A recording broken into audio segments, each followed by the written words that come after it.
body controls complete with the hip, back, and chest, we're going to make a control that actually drives the entire upper body with a center of gravity control.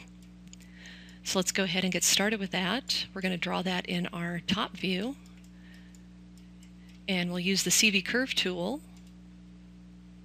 Open up the option box for that, just making sure that you have one linear selected.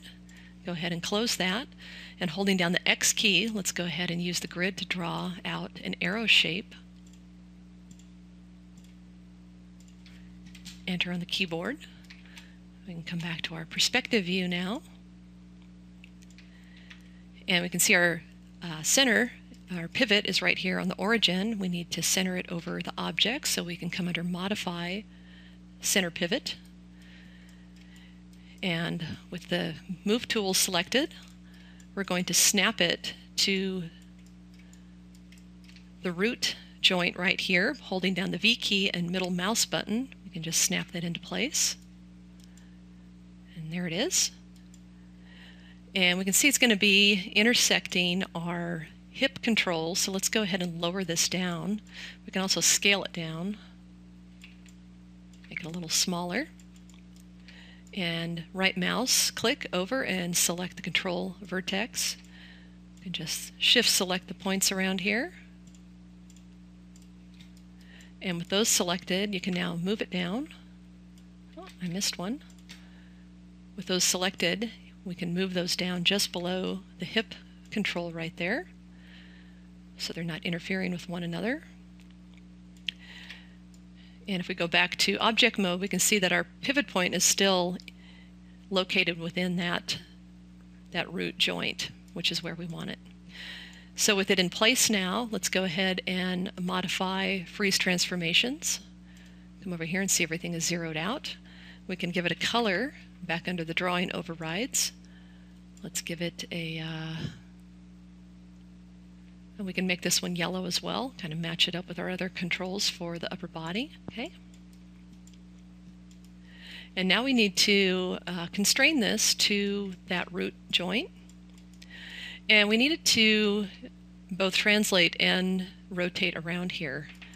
So this is sort of a combination of a point constraint and an orient constraint.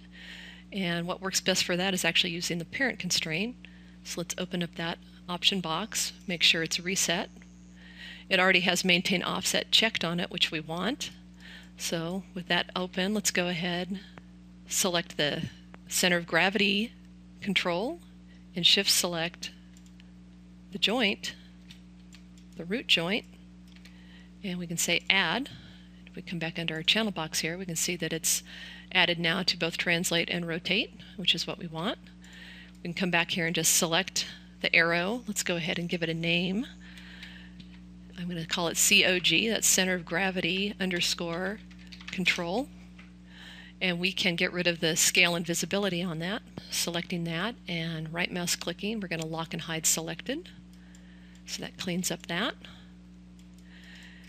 And now if we were to move this around, we can see that it's moving the entire upper body, which is what we want. However, if we go to rotate it around, we can see that it's not rotating properly. And we need to parent our upper body controls and the hip to this center of gravity control. So let's go ahead and do that. We already have these two parented. The chest is parented to the back, so let's go ahead and select the back. Shift select the hip, and then select the center of gravity control and hit P on the keyboard. So now when we go to rotate this, we can see that it's moving the entire upper body, which is what we want. Okay. So with this complete now, we've pretty much got our upper body complete, and I think it would be best to just move up on to the head here, the neck and head, do the controls for those, and then we'll come back and finish up with the arms and the hands later. And we'll do that in the next lesson.